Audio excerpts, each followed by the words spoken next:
I am Srđan Matić. I'm the product manager here at Assessment Systems. We are a consulting and assessment provider company. And I'm joined by Michal Osuski, the CEO at Arnold. And Arnold is an employee survey tool. And we are very happy to have Michal with us, as he has years of experience to share with us today, and also discuss the ongoing trends that we are seeing in the market in regards to employee surveys. We are also joined by a very special guest. Yes, it's a little Arnold there in the corner. So Arnold is an employee survey tool. And if you would like to learn more about Arnold, you can stick with us until the end of the webinar. We'll have a very short introduction to him. So before I give word to Michal, our main speaker today, I would just like to give a quick note. First is that we'll be changing the structure of the webinar a bit. We would like it to be more conversational. So to spice things up, I'll be asking Michal a few questions after each topic. And if you have also questions for Michal, please use the Q&A option at the bottom of the screen. Just write down your questions and we'll try to answer them as fast as possible. We will also have a Q&A session at the end. If you don't have any current questions, you can ask for that part as well. And also, as you might have noticed, this session is being recorded. So we will share the recording afterwards. And finally, we will also like to hear your experiences and your thoughts on employee surveys. So we will, I think quite fittingly, ask you a few questions to a survey itself. You will see a pop-up a bit later in the presentation. I think that pretty much covers it. So Michal, with this, I give the word to you. Thanks a lot, Srđan. Hello, everybody. I also like to welcome you to the webinar. Maybe a few words about me. My background is sociology and business, and the whole life I was working in HR innovations. I created several tools for teams, for corporations, for data processing or data analytics. For the last 4 years, I work on Arnold, on the employee survey tool. The information we're going to present to you today, they come from our experience and our research. We do extensive research, but we also work with clients in Europe and in Russia. And we'd like to share today with you what's happening on the market of employee surveys. And I can tell you already that it's been disrupted. It was put on its head in previous 8 months. And we'd like to go with you through all the changes and through what's happening on the market. So,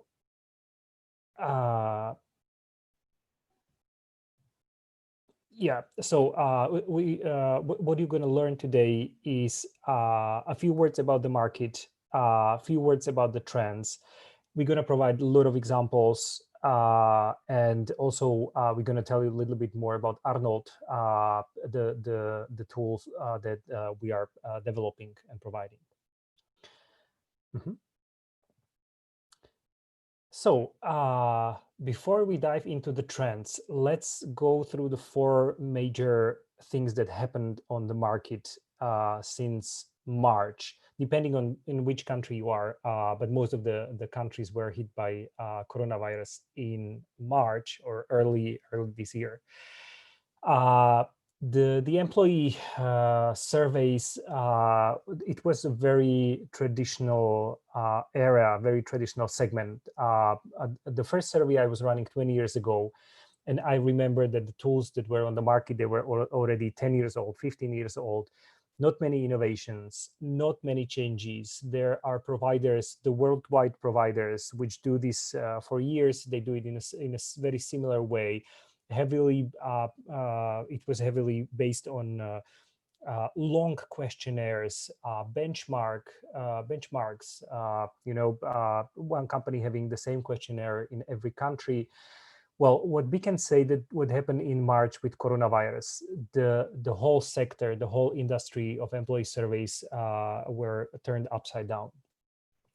First of all, for most of the companies and for most of the clients we are serving, the onset of lockdowns and the measures by government was very quick, very swift. It was unexpected, and from week to week they had to send people to work from home, which disrupted a lot of their processes, disrupted the way they control their employees and what they are working on, the distribution of tasks, the delegation, basically all of the processes in most of the companies.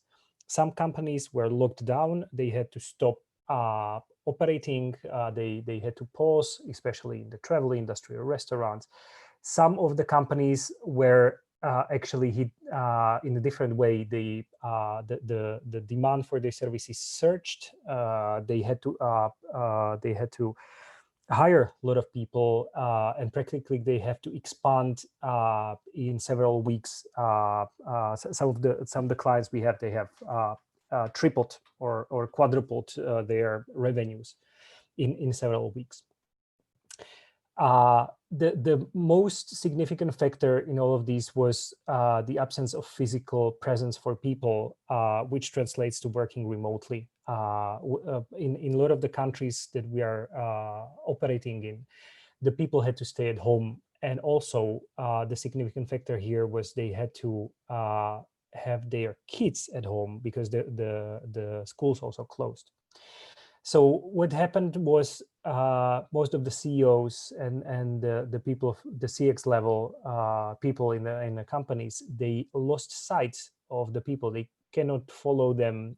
They cannot see them in the office. They didn't know how they feel, what they are working on, and also the infrastructure for working remotely was not in a lot of companies was not set up, was not prepared. Maybe half of the clients we have, the home office was a benefit only for a few, and during several weeks it turned from benefit to something that you must do, and everybody who could work from home started to work from home. Also, with the coronavirus, we had shocks in labor market. Most of you know that either you lost revenues or gained revenues, so you had to either hire people, which was not the majority of the companies. A lot of the companies had to dismiss people. In US, this was very quick. In Europe, this takes longer. There is a second wave right now, so the dismissal of the people is happening again, and the demand, which was more on the side of offering jobs on the companies, turned in 2 weeks around. And from what I saw, the statistics of jobs that were offered and the candidates, in around 2 weeks, the ratio reversed. So the demand on the seekers side surged, and the jobs that were offered halved in 2 weeks. This all meant that we were working in we called it a temporary environment, and everybody was thinking, okay, this is temporary, just for a few weeks. This was in March. In April, everybody said, it's taking a little bit longer than we expected. And in May, people said, okay, so this is probably a new normal. The new normal is defined by it's temporary. The plans are temporary. The plans that we used to apply for 1 year or 5 years is not relevant anymore, because we don't know what will be happening next month. So most of the planning went agile. Programmers like the word agile because they were always trying to be more agile. They were trying to produce faster results. But if the whole company and the whole planning goes agile, it might be a nightmare for people responsible for employing employees, for the companies, for planning, for purchasing, for everything that needs stability. This is a nightmare. So this temporariness which coronavirus created, and it's still with us, it looks like it might be with us for next months or years. So these were the 4 major forces that are driving changes in the employee survey segments. So we went through them, and in a while, we'd like to walk you through 6 trends that this forces created. Sadyan? The slide is on employee survey trends. Do you see it? Mm-hmm. Okay. So we will walk you through the trends. Acceleration, first trend. Ready to use content, which is not really new, but now the trend is very strong. Digitization, all-in-one platforms. The 5th trend is more autonomy for management. It's a very managerial topic. And 6th, continuous conversations. All right, Michal, I would like to ask my first question here. So when talking about trends, where does this data or experience come from? Is there any specific region that we're seeing these trends on more than others? What is happening here, in your opinion? Okay, so most of the clients Arnold has are Central Europe. They are coming from Central Europe. They are multinational companies too, so we know the trends in Germany, in Austria too, so also the West Europe. However, the trends we will be presenting are heavily based on experience here in Central Europe. However, we were talking to companies in Russia. We're talking to companies in South Africa. We were talking to companies in US. We know that similar trends are happening there. I'd say the US is a little bit more different because of the different legislation. It's easier to fire people. It's easier to hire them. So the trends are a little bit different. The waves of the COVID were different in US. There were cities that were heavily hit. So it's a little bit different world. We're going to focus more on what's happening in Europe.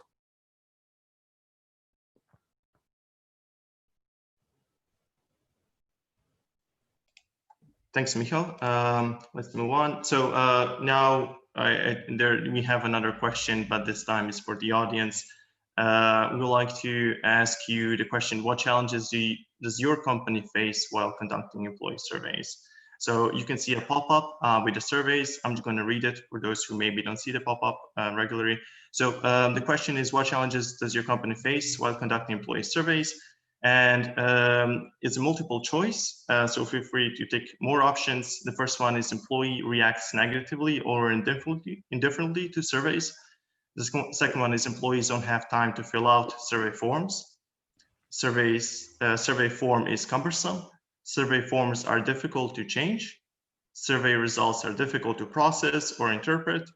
Survey results do not add value to the business. And finally, leaders can influence employees during the survey process. So I'm just gonna give a few minutes, actually less than a minute, to complete the survey, and then we're gonna show you the results, which I think will be quite interesting.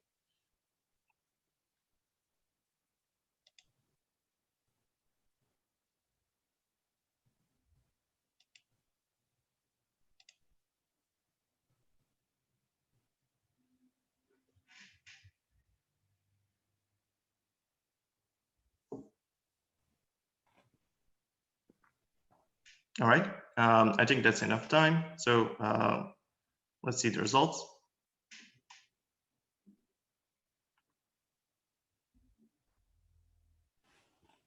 Okay, so the number one result is employees don't have time to fill out survey forms. Closely followed by employees react negatively or indifferently to surveys. Michal, are you surprised by these results? Not really surprised. I'm actually very happy that we have 2 clear winners here, and it's actually my experience with the old generation of employee surveys too. The first one, what we saw is people hate employee surveys. It's a paradox. You do something for the employees. You want to ask them questions. You want to give them a say, and they hate it. And there is a very good reason for that. Yeah. And also with the employees don't have time to fill out the survey forms, which typically translates to a low response rate. We saw companies where the response rate was 15%. It's not a survey anymore. We cannot call it a survey. The data you are getting is not valid. It's opinion poll. You are getting some answers, but it's not a survey. Yeah. So I think we're gonna see in trends that these obstacles or these problems translated into the trends that are happening right now. Okay, thanks for your input. So let's move on to the first trend. Yeah. So let's focus. One of the problems mentioned was people don't have time to fill out the surveys, and the first trend actually is related to that. The first trend is acceleration, and we call it a mega trend because this trend also leaks to other trends, not only in employee surveys, but also to other areas. So what happened with the acceleration from what we see is there was a sudden change in the business needs that we are observing. If you were running a survey in the winter 2019, you had plenty of time. So typically the delivery of results, it was okay if it took months. We saw companies that it took 6 months to deliver the results. It took 2 months to prepare the survey, 2 months to collect the data, 2 months to create the presentations. It was 6 months from the beginning till the end. It was okay for everybody. Now, if you imagine you were collecting data in January and you would be getting results in July or in June, it would be completely irrelevant. The sudden changes that are on the market, everything is changing. COVID is going down, COVID cases are going up. Your business is doing well, you have enough people, you don't have enough people. The changes, they do not take months, they take weeks, and you need a more flexible tool to react to that. With content creation, typically companies stick to annual surveys, and they had one long questionnaire which they ran every year. And it wasn't very flexible. Some of you mentioned, I think it was in the survey, surveys are difficult to change. It was 25% of you.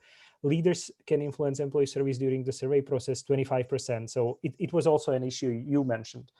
The content creation takes time. If everything is speeding up, you don't have time to create the surveys from the scratch. So one of the areas of acceleration was getting ready, getting the content ready, not in weeks. You need to get ready in 2 days. Data collection, again, if you use paper, it typically takes at least 4 weeks. You need to distribute it, you need to collect it. So if it takes weeks just to collect the data, you are not able to respond to business in a way they need it to get the answers quickly. And distribution of results to the organization, again, it could take up to 2 months. Everybody was okay with that. Today, you don't have the luxury of having 2 months to just process the data and create all the charts.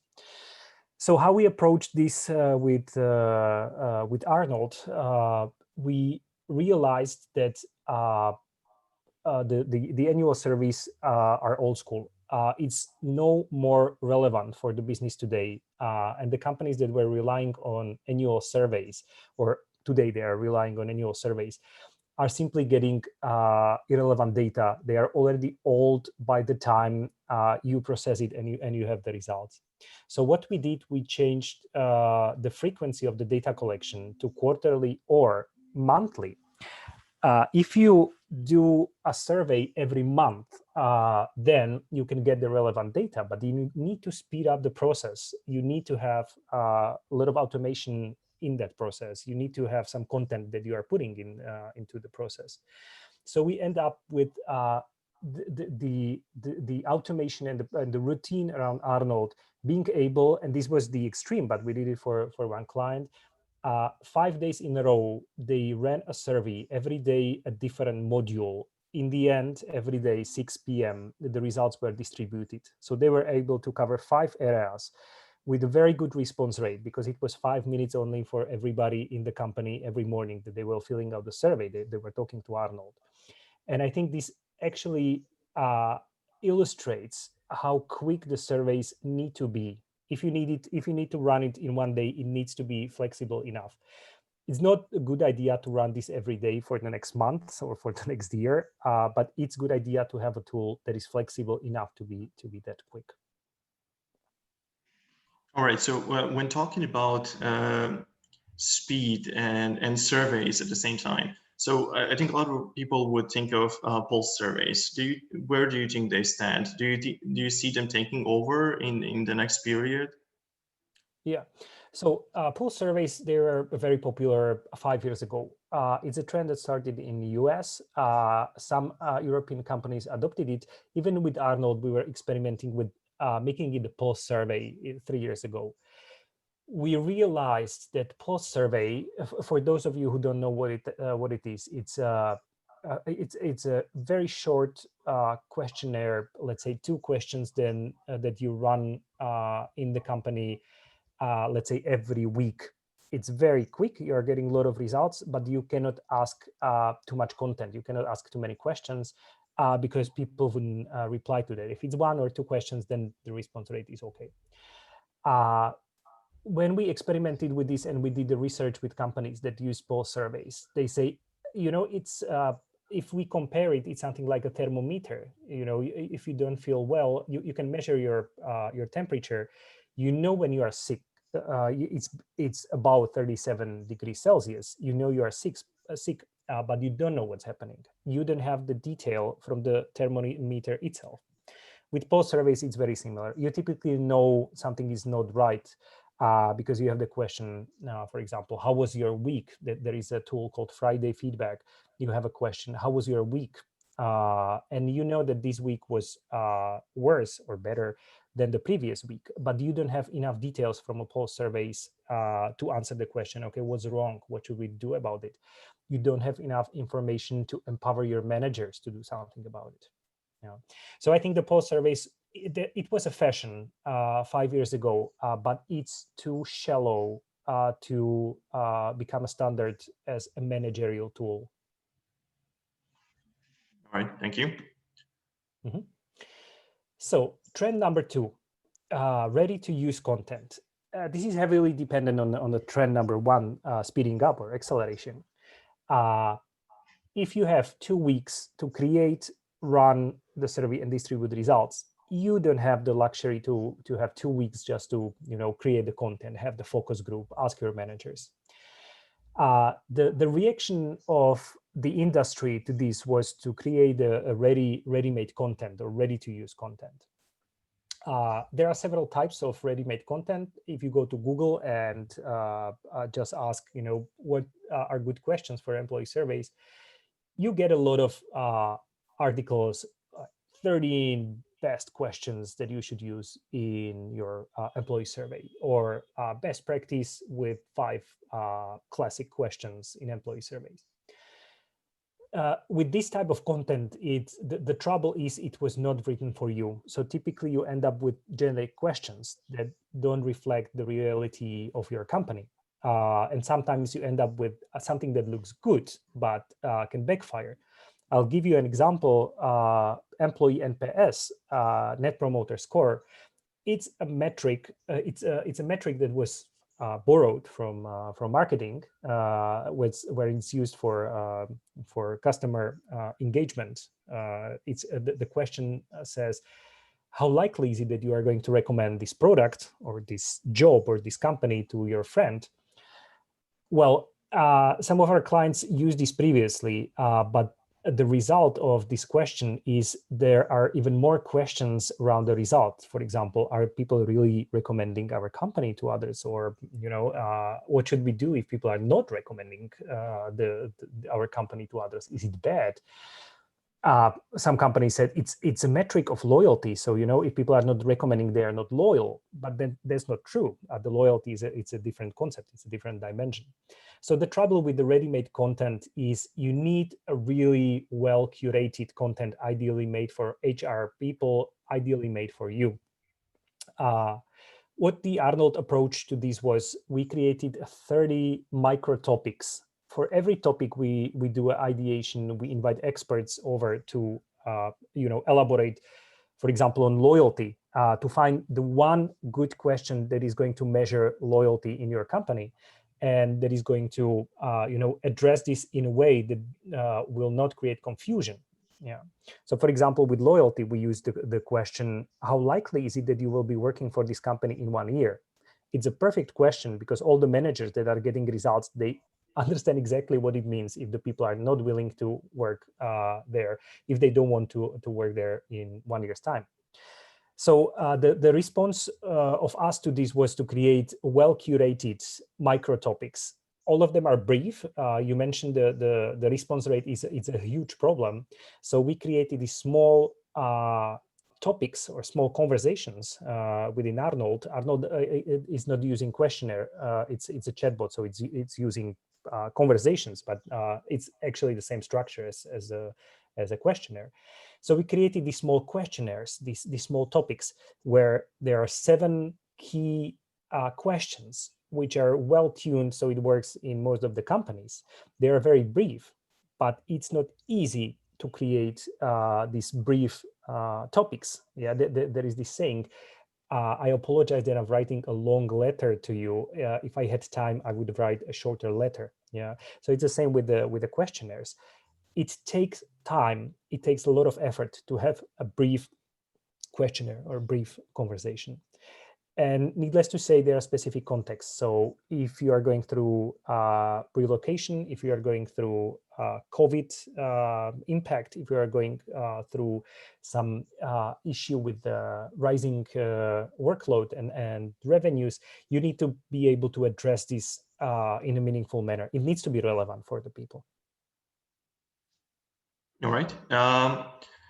My question here would actually pertain maybe the other side of the coin, and that's not ready-to-use content, but custom options. So in these uncertain times, one would expect that companies would need more custom options as they face many challenges, maybe specific to the industry. So where do you see this balance between the two? Oh yeah, it's a very good question. So there is a dimension between having a ready-to-use content and the customization. Customization takes time. So if you can use the ready-to-use content, it's always better to just use it. But there are situations when you just need to customize the content. Most of our clients, they request for customizations are, it's not like delete all the questions and put there different questions. Typical request is, this conversation, we have a topic that relates to home office, and they say, okay, so there is a present tense. We need to use the past tense because we already we had the option to have a home office, and we already canceled that. So the changes that you need to make to these conversations, they are rather small, but they dramatically increase the relevancy of the questions for the company. So I think the best compromise here, the optimum way is to have the ready-to-use content, but you need to be able to customize it at least a little bit to your needs, so it reflects your situation. Mm-hmm. So the trend number 3, I think we don't need to discuss it a lot because it's happening in all the dimensions of doing business today. With the digitization, there was a dramatic departure from the paper. The COVID helped to overturn this because for a very long time, the companies were struggling and not trying to leave the paper with arguments such as, the paper is more anonymous, or people are more comfortable filling it out, or we are used to having papers. We don't know company today that is still running paper surveys. all our clients and all the companies we are talking to departed from paper, and they are moving to digital channels. With Arnold, we were creating Arnold from the very beginning as a digital product. With the digital channels, you need to be careful about one thing. If you create barriers to the channel, typically a heavy login procedure, or creating accounts and everybody forgets their passwords, or you need to install anything into your computer or into cell phones, these are all the barriers that are going to kill your response rate. So you need to be very careful in the design of the technology part, of the technological part of digitization. You should not create any barriers. You need to make it safe, but it should be very easy for people to participate in your survey. All right. So do you think it will this change, do you think it will permanently change how some companies still use pen and paper? Do you think them banning it for more digital solution, or do you think it will they will stick with it for the foreseeable period, and maybe after things do normalize, do you think companies will go back to paper? Yeah, so I don't see companies going back to paper. I don't see companies today using a paper. And I'm talking about the clients from very traditional industries, such as hospitals. It was always paper-based. Today, they use only digital, especially in hospital. You have the hygienic concern. Yeah, you don't want to spread the germs and the virus. But also the companies like the manufacturing industry, the companies from developers of offices and buildings. It was very heavily paper based. Not anymore. They use smartphones. They use kiosk that they put in between the people so they can fill it in, but not paper. I don't see it anymore. All right. Thank you. Mm-hmm. So all-in-one platform, very interesting trend. Also, not only related to employee surveys, but employee surveys were heavily impacted by this trend. When we started to offer Arnold, I had a client, and he told me, Michal, we actually can run surveys for free. I tell you how we are doing that. We have Google Forms, which are for free. So I create a questionnaire there. Then I send it to everybody in the company with my Outlook.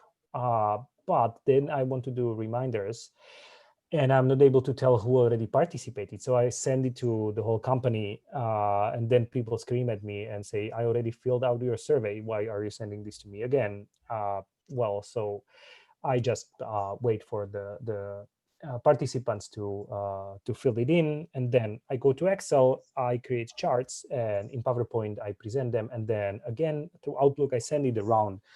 When we discussed, how much manual work was involved in all of this, it was tremendous. It was not cheaper. Actually, it was blocking the HR department for 2 weeks because people were working manually on employee surveys. The replacement for this, I can do it everything for free in 10 tools, are today being replaced by all-in-one platform. With all-in-one platform, you ideally should be getting all the manual operations done by a robot or by algorithm. So for example, import of the employees should be one click. Scheduling of surveys should be 2 clicks. Distribution of results, it should be automated. It's a manual work. It doesn't have too much added value. I believe that the HR departments should be more focused on strategic initiatives, not on copy and paste the tables from Excel to PowerPoint. With Arnold, we are a lot experimenting and creating prototypes around automation, around how we can make the life of HR folks easier. Because we know it's already a lot of heavy stuff, database, HR systems, Excel files. We are looking at the whole journey, at the whole process, and trying to automate every step possible. So Arnold ideally should do everything for you. The minimal effort you would spend in Arnold is actually import employees and then select the topic and who should be getting results, and then let everything else do machines for us. That's the ideal world.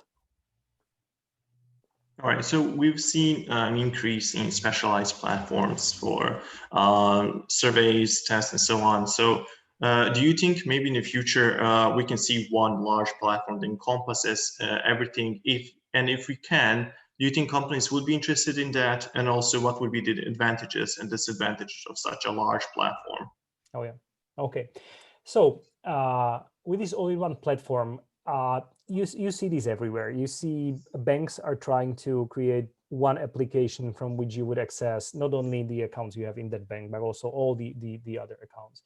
You can see the workflow platforms that are trying to create one place. It's actually called, the tool is called One Tool, from which you can access everything, all your other tools. The communication platforms such as Slack are trying to move all the communication into the Slack. So I see it happening all around. The downside is one of the banks in so it's a Central Europe organization. They are there in 7 countries. What they did, they replaced an HR system for they call it a single point of contact. It's a platform for employees and for HRs. If you want to change your account number, where your money, where your salary is going, you just go to the platform and you change it there. If you want to take a sick leave, you put it there. If you want to do anything around the employee management, you just go to the platform.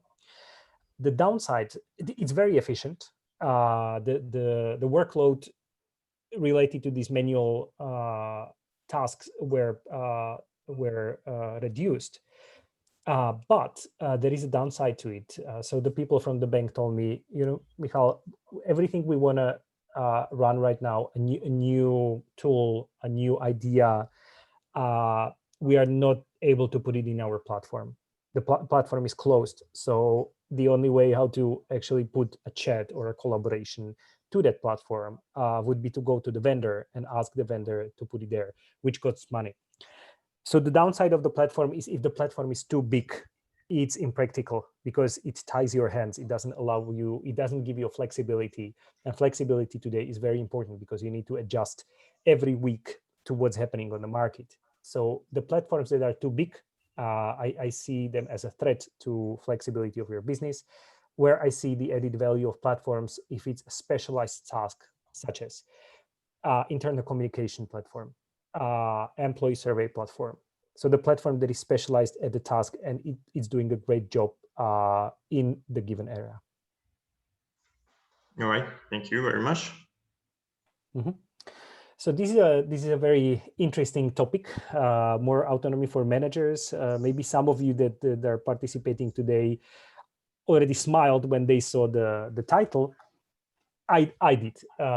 So the story goes back to 2015 when Deloitte was presenting, they call it the trends in HR. They do a global survey, they compare the countries and they say, what are the new trends happening in the human resource area?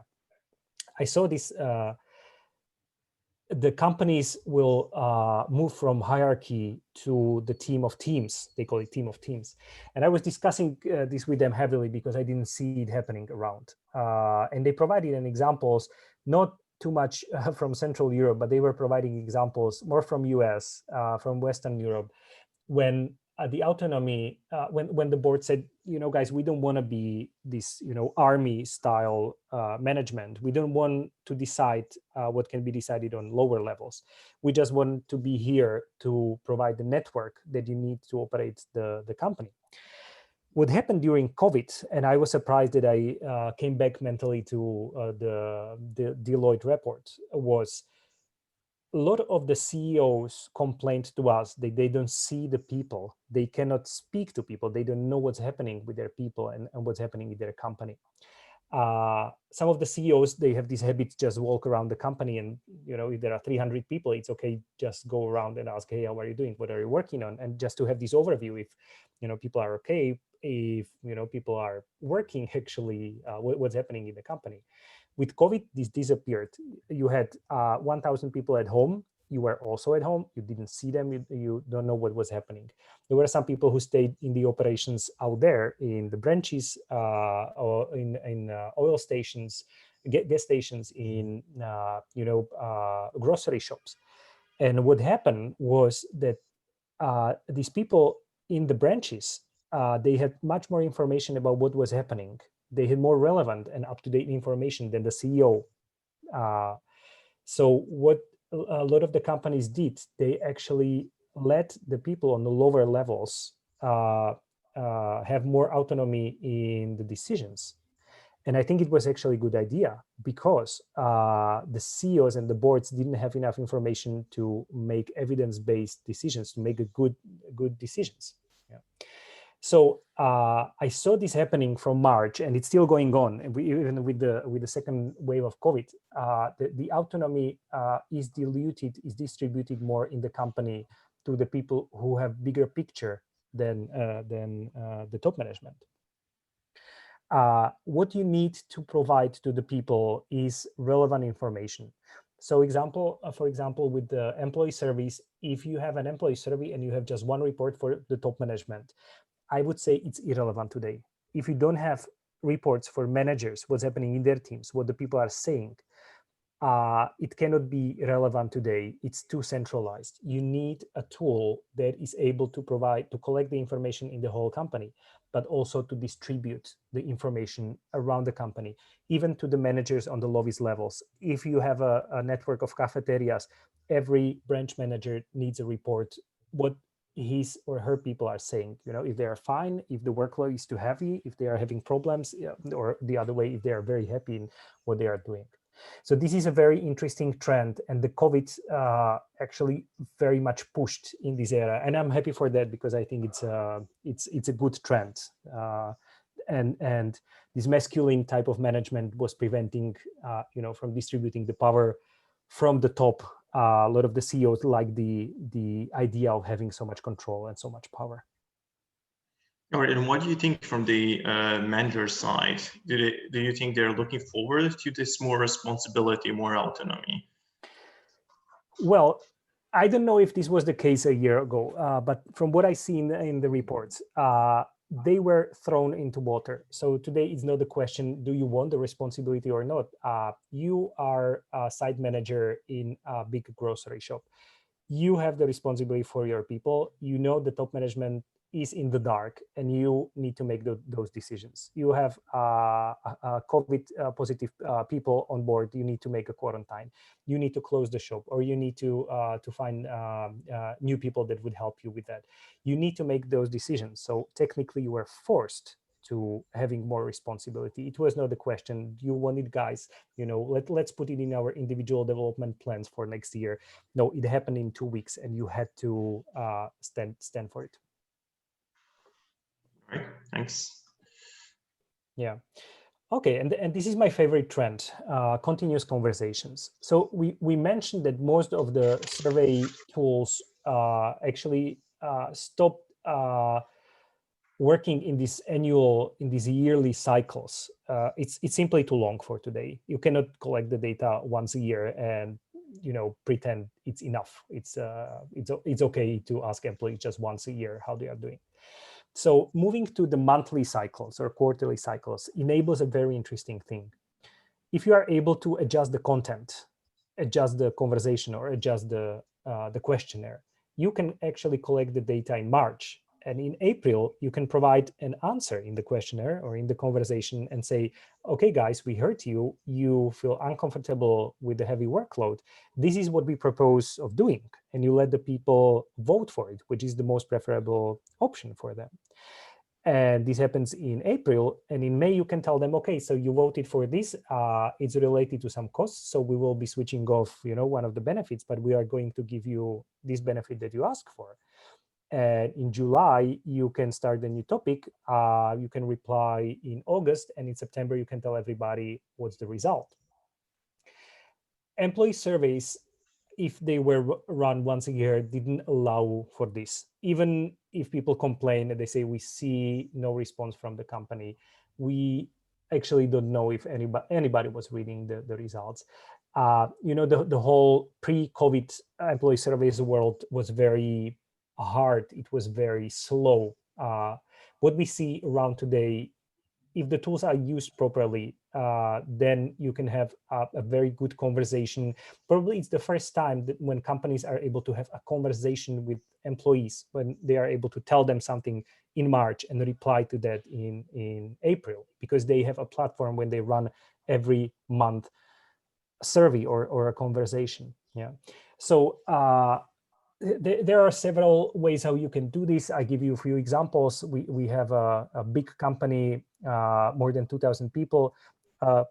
They work in utility sector, and they use Arnold to discuss with employees security part of their work.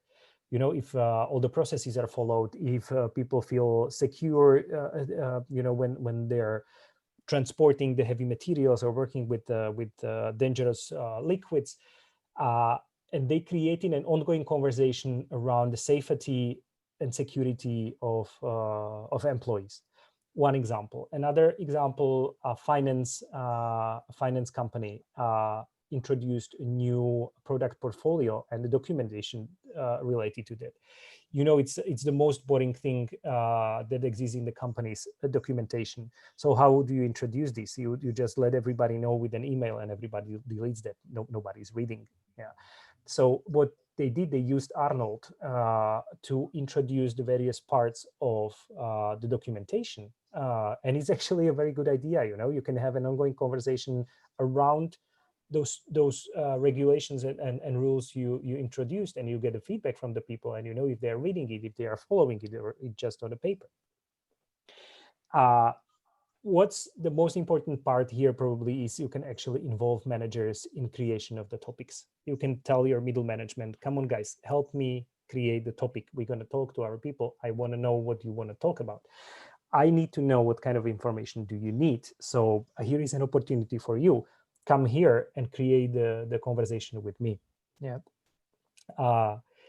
As I said, this is probably the first time in the history when I see a tool that is providing companies with the opportunity to have a ongoing conversation with their employees.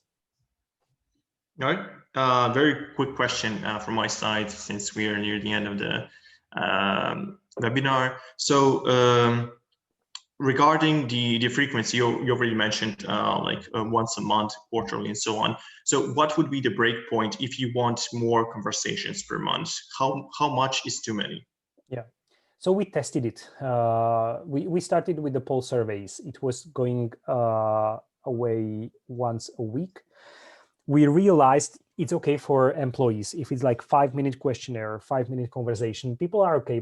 Friday morning, they just have a coffee and they talk to Arnold, or they fill in the questionnaire. When once a week is too much for managers, because if you are, as a manager, you are getting results from employee survey every week, it's overwhelming. You have your own agenda. You need to address it. You need to do your own work. And besides that, you are getting every week a new to-do list of what people are telling you. You need to address it. You need to reply to that. If you are going for a vacation for 2 weeks, it's a disaster, because you are going to get 3 weeks, three reports, and you again need to address it. So what we see as optimal is once a month. It looks like it's not too quick. It's not too slow. For most of the companies, even the multinationals that have thousands of employees, this pace is sustainable. All right. So we are reaching the end of the webinar fast. So here, if you have any comments, closing words on the trends. Mm-hmm. Okay, so let's just go quickly through them. The acceleration, a mega trend that's everywhere, but we were hit very heavily with that. Ready-to-use content, again, a very useful thing, but be careful about the low-quality content. Digitization, beware of having barriers of entry to digital channels. All-in-one platforms can be a very clever thing if it works for you, if it does the things you need. More autonomy for management, something that started a long time ago, was accelerated by COVID. I think it will be going on for years now. And continuous conversation, a great opportunity for companies if they have a proper tool to start to change the way they talk to employees. All right. Just a quick question regarding the overall trends. So, do you think how long do you think they will last? And do you think when the situation normalizes, will some of them revert to what was before, or do you see them still staying? Yeah. So the question is, what exactly means when the situation normalizes? I don't think we are going back to 2019. It's, a lot of the companies change the way they talk to employees. Home office was introduced. It cannot be taken back to the level where it was. The flexibility of work also increased. So I think it's staying with us. For most of the trends, I think it's staying with us. And I don't see COVID going away anytime soon. Maybe we're going to have vaccine early next year. Maybe not. Maybe, it's even 2023 can stay with us. How I think about the situation, I think it's going to be here for a longer time that we'd like. And I think we are going to adjust to the situation. And these trends are actually helping us with that. All right, thank you very much. So we mentioned Arnold before. We promised we'll introduce you to him. So Michal, I'll give you the word for this as well. Yeah. Okay. So we already provided a lot of examples, but here is a chart. There is a table that sums it up. Yeah. In the survey we did in the beginning of a webinar, we saw that we have trouble making employees like the tool we are using. Mostly you see it on the right-hand side, the traditional employee surveys. What we saw is employees hate them. Yeah, if it's a form, if it's once a year, if nobody lets you know what they did with results, you simply hate it. So what we are trying to do is to create a tool that would employees that would love it. We believe it's possible if you do it properly, if you use the proper technology, if you don't scare people off with wrong technology or wrong ideas. We believe this is possible. We have response rate in really big companies around 90%. I think it tells the story that if you do things properly, you can have high response rates with big populations, but you need a tool that people like. Yeah. We had to shorten the conversations to 5 minutes maximum, because then people lose attention, and we had to shorten the time that you need to engage with the report to understand it to 10 minutes. It was a lot of work behind the design, but we were able to do this. We provide the report to every team leader in your organization, because we believe the autonomy needs to be shifted down, and was in a lot of organizations was shifted down to the lower levels.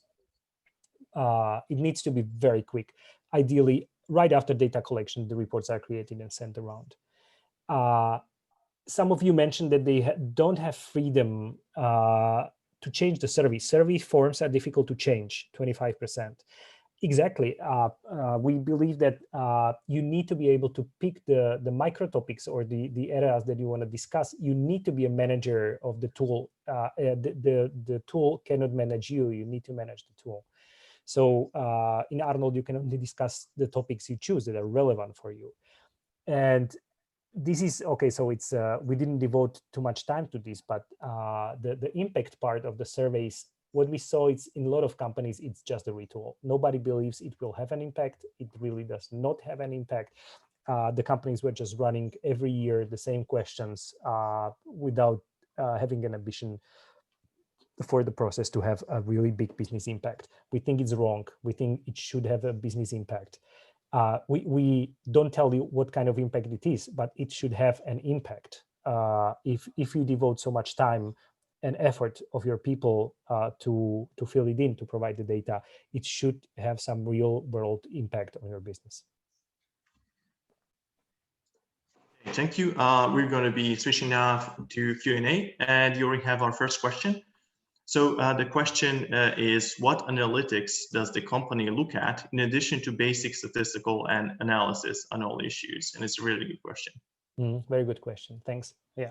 So Helen, there are two views here. The first one is there is someone in the company who is more sophisticated than the standard user. It's typically HR department. It's you, somebody who is running the survey. Then there is a huge population of people who also needs to consume the results. So we say the results, the reports must be easy to consume by managers. So no difficult questions, no questions that you need, 3 times to read it to understand what exactly we wanted to understand. So the analytics on the user side, on the manager side, should be very easy. We typically just do a very simple and plain statistics. In rare cases, we do 2-dimensional, we compare who says this is important and who says this is not working, the importance performance analysis.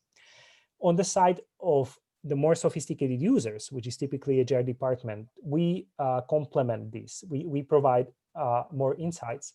What I see as the top critical analytics is first, the response rate throughout the company and its dynamics. That's a health metric for us. If it's working well, you have good response rate. Second, we are looking for people in danger. Third, we are looking for departments in danger. So there should be a metric. So for example, for loyalty, you should be able to identify who is in danger in the company and what department has a problem with loyalty, which department is in danger. The catch here, and we didn't talk about it today, is if you allow everybody to be anonymous, then people in danger just disappears because you don't know who answered what.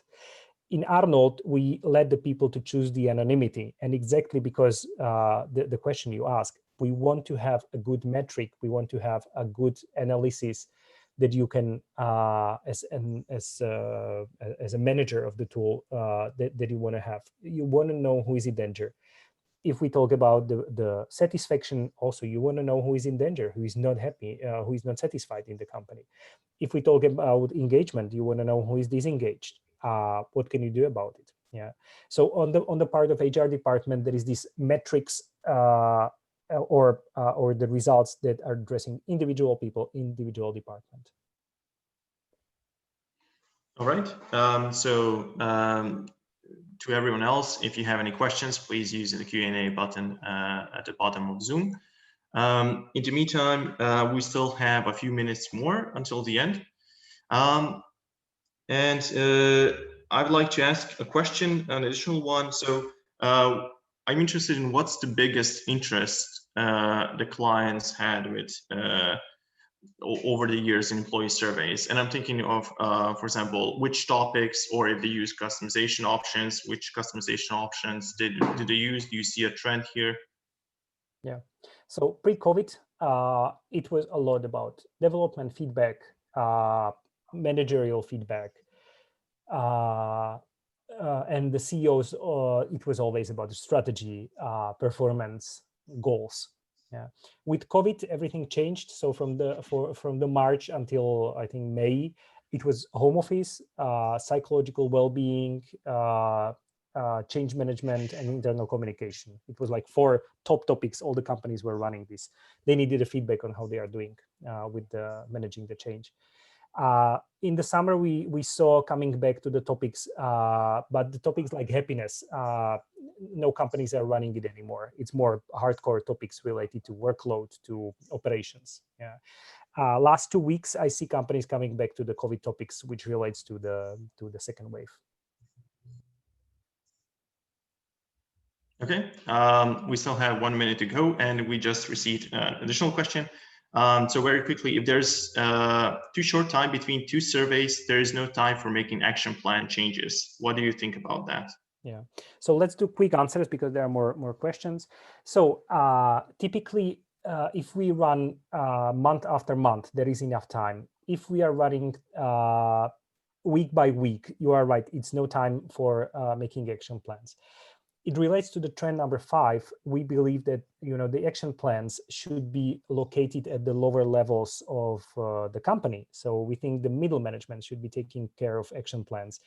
It's okay to collect the data for another topic. You still can take the last results to your team, make an action plan, take 2 weeks to complete it, and then come with the different results. But again, we don't recommend running too fast. It's having too many data collections and not being able to create action plans doesn't make sense.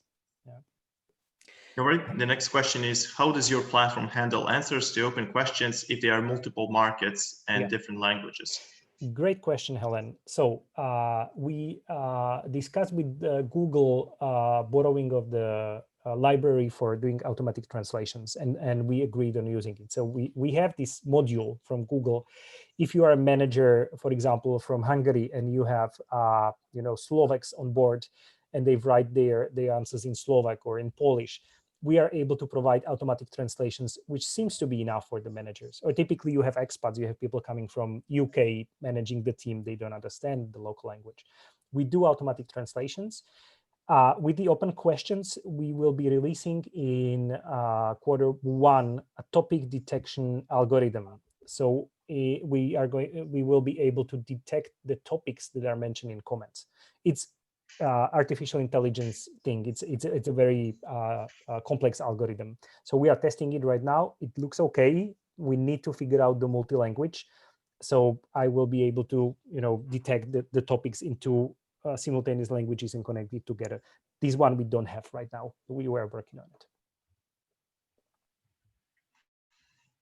All right. As far as I see, there are no more questions. If you do have any questions later on, please do contact us as well. And thank you for being on this webinar. I hope it is insightful for you. You will have a chance to try Arnold yourself. So you'll be for all attendees, you'll be receiving a voucher. And in order to use it, you just have to write to us, and the instructions will be in the email you have. So if you want to try Arnold to see what's it about, you will be able to. So thank you everyone again. Michal, do you have any closing words? Oh, not really. I just encourage you to try the new trends, either with Arnold or with other tools. The Arnold has a free trial that you can get with the voucher. Feel free to try it out. We are happy in hearing your feedback, in understanding the trends at your companies. So feel free to write to us or discuss this with us. All right. Thank you again for attending, and I hope it was insightful, interesting. If you have any questions, as Michal said, write to us, and hope to see you again sometime at the next webinar. Okay. Yeah. Bye-bye. Bye, everyone.